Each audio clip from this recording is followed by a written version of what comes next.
सबसे पहले हमारे दिवंगत नेता स्वर्गीय अजयदादा पवार का नाम स्मरण करके मैं अभिवादन करता हूँ। सबसे पहले आज सभी भिवंडी शहर वासियों को और मीडिया मित्रों को सभी को गुड़ी पाड़वा व नूतन वर्ष की ढेर सारी शुभकामनाएं। जो 17 मार्च 2026 के दिन मेरे ऊपर एक एलिगेशन लगाते हुए पक्ष के अंदर से मुझे यानी अगलपट्टी किया करके एक प्रेस नोट जारी किया है, वो पूरी तरह से इनवैलिड है, अवैध है, वो अवैध रूप से मुझे किया है, जिसमें बताया गया है कि मेरे ऊपर यानी कुछ गुना दाखिल हुआ करके कुछ है करके वो फाइनेंशियल मैटर में हुआ केस। उसके अंदर प्रवीण शंकर पाटिल उनका भी इन्वॉल्वमेंट पूरी तरह से है। उनके अंदर पुलिस रिकॉर्ड में भी उनका नाम है, पैसे के लेन देन के व्यवहार में उनका भी नाम है पूरी तरह से। प्रवीण शंकर पाटिल कौन है? ये राष्ट्रवादी कांग्रेस पार्टी के भिवंडी शहर जिला अध्यक्ष है। एंड ये सब चीज होने का आज व्यक्तिगत रूप से जो लेने का कारण है कि ये जो मैटर हुआ पिछले 8-9 महीने पहले हुआ, लेकिन जब मैं आने के बाद भी यानी मैं आने के बाद भी मुझे पक्ष के अंदर में लिया था। मुझे जब एबी फॉर्म बांटते समय भी मैं साथ में था, उसके बाद भी मैंने पक्ष में मैंने फिर लोगों को जोड़ने का काम किया है, पक्ष प्रवेश भी प्रोग्राम रखा है मैंने, पद वाटप भी किया है मेरे थ्रू से, सब चीज हुआ। फिर आखिर में ऐसा क्या हुआ कि आज मेरे ऊपर ये सब चीजें किया जा रहा है। इसका सबसे बड़ा कारण ऐसा है कि पक्ष के अंदर उसने जो 2026 महानगर पालिका चुनाव के अंदर उसने पक्ष को पूरी तरह से खत्म करने की सुपारी लिया था। हमने जो 24 सीट लड़ाए थे, 24 में से एक भी सीट चुनकर नहीं आया, सबके सब डिपॉजिट जब्त हुआ। खुद जिला अध्यक्ष रहेगा उनको बेटी को लड़ाया, वहां पे उनको 547 वोट मिलता है। और जो जहां पे एरिया में रहता है मानसरोवर में, मानसरोवर से सिर्फ मात्र और मात्र उनको 11 वोट मिलता है। और वहां पे जहां पे उनको जो बाकी 537 वोट जो मिले, जहां पे मेरे भिवंडी पूर्व के जो पदाधिकारी कार्यकर्ता जो कार्याध्यक्ष हुआ, ये सब लोग उन्हें मेहनत की वजह से वहां पे उनको बाकी जो वोट मिला है। तो इससे समझ सकते हैं कि उनकी कोई भिवंडी शहर में कोई ताकत नहीं है, पक्ष बढ़ाने का, संगठन बांधी करने का उनके अंदर कोई ढंग नहीं है, ये सब चीजें है यानी। और उसके विरोध में पूरे पक्ष के 99% लोग उसके विरोध में थे। उसके यानी जब इलेक्शन हुआ है, उसने एबी फॉर्म के नाम के लेकर बहुत सारे आर्थिक व्यवहार रूप के लेन देन के व्यवहार उसने किया है, हाँ, बहुत सारी जगह पे नहीं। और इसके वजह से कई सारे जगह पे बिन विरोध भी लोग चुन के आए, सिर्फ और सिर्फ इसके कारण की वजह से। आज पक्ष के अंदर इसके साथ कोई भी नहीं है, सबके सब विरोध में। हमने हमारे वरिष्ठों को ये लगभग इतने सारे लोग का हमने पदाधिकारियों को सबका हमने भेजा है, वहां पे उनका फैसला आने वाला है भी जल्द से जल्दी ईद के बाद। और दूसरी बात, पक्ष के अंदर जितने पदाधिकारी सब मेरे समर्थन में थे कि आप जिलाध्यक्ष बन सकते, कि जो है मुझे के लोगों ने मुझे सिफारिश किया है। लगभग 80 से 90 100 के अधिक लोग इन कार्यकर्ता लोग ने और पदाधिकारी सब लोग मुझे समर्थन दिया है। जब ये बात उनको पता चला है तो मेरे ऊपर पर्सनली व्यक्तिगत से सब चीज वो यानी काम किया जा रहा है कि मुझे बदनामी करने की सब कोशिश कर रहा है। जब अगर उनको अगर पहले मुझे हटाना चाहता था तो अभी क्यों पहले हटाना चाहता था ना, फिर जब मुझे चुनाव के टाइम पे भी हटा सकता था, तो मुझे पार्टी में लिए क्यों? अभी ऐसा क्या कारण हो कि मुझे जल्द से जल्द हटाने की कोशिश किया जा रहा है। हमने इस बात पे हमने हमारे वरिष्ठ नेताओं से भी बात किया, उन्होंने बोला कि भाई इनवैलिड है, अवैध है, कोई ऐसा कोई अकलपट्टी नहीं कर सकता है, वो सिर्फ और सिर्फ राष्ट्रीय अध्यक्ष और प्रदेश अध्यक्ष को ही वो ताकत रहता है करके उन्होंने हमें सूचना दिया है। अकलपट्टी क्यों की गई है और आपके ऊपर क्या मामला था? अकलपट्टी करने का कारण ऐसा है कि पक्ष के अंदर सब मेरे समर्थन में थे। जब उसको लगा कि श्रीकांत कहाँ पे जिलाध्यक्ष बनने वाला है करके, तो मेरे विरोध में पूरी तरह से काम करना चालू किया उसने। तो मेरे पिछले जो मैटर जो मैं बोला फाइनेंशियल जो मैटर हुआ मेरे ऊपर बोरीवली में जो केस हुआ, उसके अंदर इन्वॉल्वमेंट है उसका, और कई जगह पे बहुत सारी जगह पे इन्वॉल्वमेंट है। आने वाले दिनों में वो भी मैं बता दूंगा। मैं किस प्रकार का इन्वॉल्वमेंट है? फाइनेंशियल मैटर में था उसमें, और उसके ऊपर पुलिस रिकॉर्ड में उसका भी नाम है। और वो खुद ही कार्यकर्ताओं को प्रोत्साहित करता है कि भाई 2 नंबर करो, 3 नंबर धंधा करो, फिर बाद में मैं छुड़ा के लेके आऊंगा, तुम्हारे ऊपर दाग नहीं लगने दूंगा, कॉलर पे कुछ भी नहीं लगने दूंगा, ऐसा करके खुद तोड़ पाने का काम करता है। क्या इसकी वजह से पार्टी बदनाम हो रही है? पक्ष का तो बहुत है बदनामी हो रहा है हर जगह से। इस चीज को रोकने के लिए हमने प्रेस कॉन्फ्रेंस लिया है। आगे क्या कदम उठाने वाले हैं? पदाधिकारियों में जो नाराजगी है वो क्या है? नाराजगी ऐसा है कि इसने किसी को विश्वास में लेके काम नहीं किया। जो पार्टी का जो फंड आया है, फंड पूरा अकेला गायब कर दिया है। और दूसरी बात, इसने जो पक्ष के जो पदाधिकारी लोग चुनाव लड़ना चाहते थे, किसी को लड़ने नहीं दिया, सब बाहर से बाहर लोगों को यानी इसने किया है। कि हमने कई जगह पे, बहुत सारी जगह पे हमने अच्छे उम्मीदवारों को हमने यानी प्रस्ताव रखा था कि लास्ट टाइम चुनाव लड़ा इसने अपक्ष में लड़के भी इसको 1000 वोट मिला है, तो हम इसको टिकट दे सकते, लड़ सकता है। तो उनको ऐलान किया कि अरे इनकी लायकी का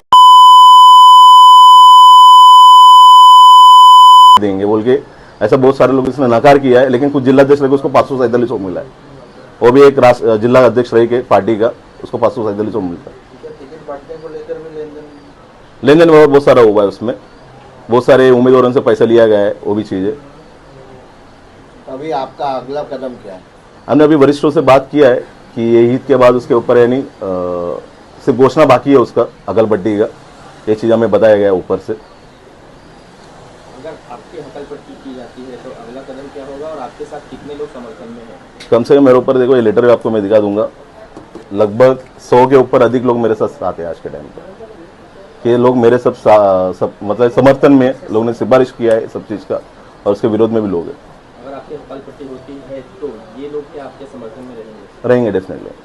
ये जो लोग आपको लेटर दिए हैं, ऊपर लेटर भेजे हैं, हाँ। ये पद अधिकारी हैं या कार्यकर्ता? नहीं नहीं, पदाधिकारी है, सब पदाधिकारी है, सब सेल के लोग हैं। आज उसके साथ कोई सेल का भी नहीं है और कोई मेन बॉडी का पदाधिकारी भी नहीं है उनके साथ। ऐसी क्या वजह आ गई कि जब आप लोग साथ में मिलकर काम कर रहे थे लेकिन आज एक दूसरे के खिलाफ में उतरे हैं? मैं वही कह रहा हूँ ना कि जब पक्ष के अंदर उसका विरोध, मैंने सबसे पहले कदम उठाया कि विरोध किया कि जो तूने जो किया है सब चीज़ गलत है, इससे पक्ष को यानी नुकसान पहुंच रहा है करके मैंने जब पहला आवाज़ उठाया तो लोग मेरे साथ और भी लोग जुड़े। तो सब चीज़ देखते हुए कुछ माहौल अलग तरह से हुआ कि भाई जिलाध्यक्ष को ही चेंज करेंगे। जब से इसने नियुक्त हुआ आज तक किसी भी तरह से इसने किसी भी एक पार्टी का प्रोग्राम नहीं किया, इसने किसी पदाधिकारी को ना जोड़ा है, कोई संगठन का काम किया ही नहीं इसने। बाकी जो कुछ किया है मैंने, लगभग अभी तक पक्ष के अंदर मैंने 15 से ऊपर कार्यकर्ताओं को मैंने जोड़ा है, और पद्मनाभ और पद्मशाली में कम से कम मैंने 500 के ऊपर पदाधिकारियों को मैंने प्रवेश कराया था मेरे ओर से।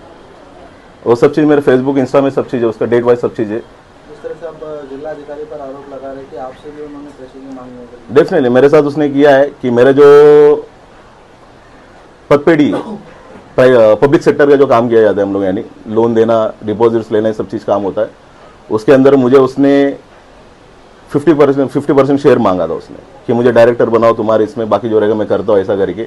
जब मैंने नहीं बनाया तो उसके सब चीज़ उसने यानी गलत कदम उठाने चालू किए मेरे खिलाफ। यानी किस प्रकार का गलत कदम? तो यानी मुझे धमकाना, ये सब चीज़ किया उसने कि तुझे देख लूँगा, ये चीज़ करूँगा, वो सब चीज़ करके। एंड दूसरी एक चीज़ है, कुछ दिन पहले उसके ऊपर भी एक केस हुआ था।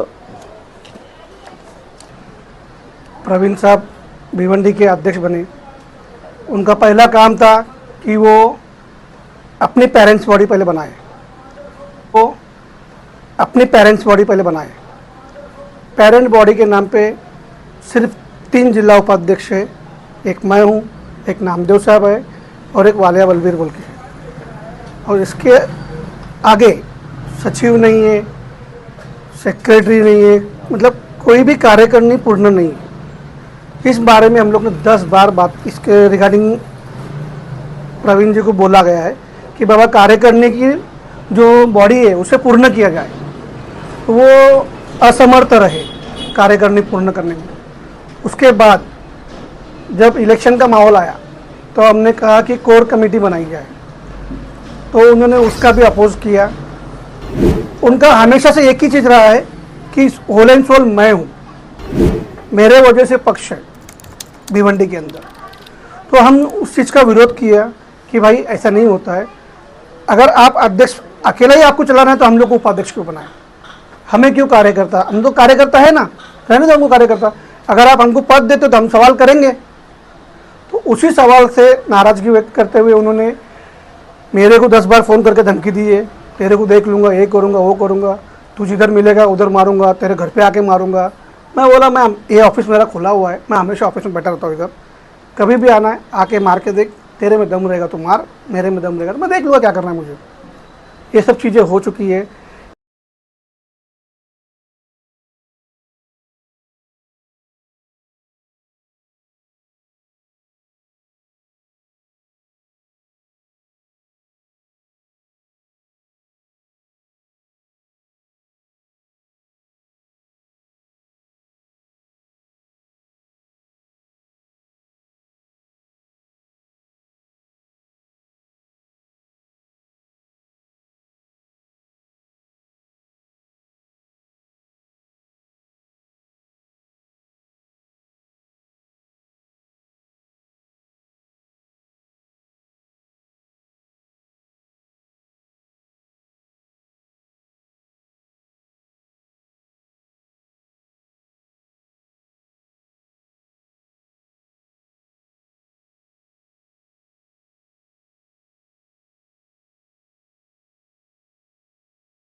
Speed news Bharat.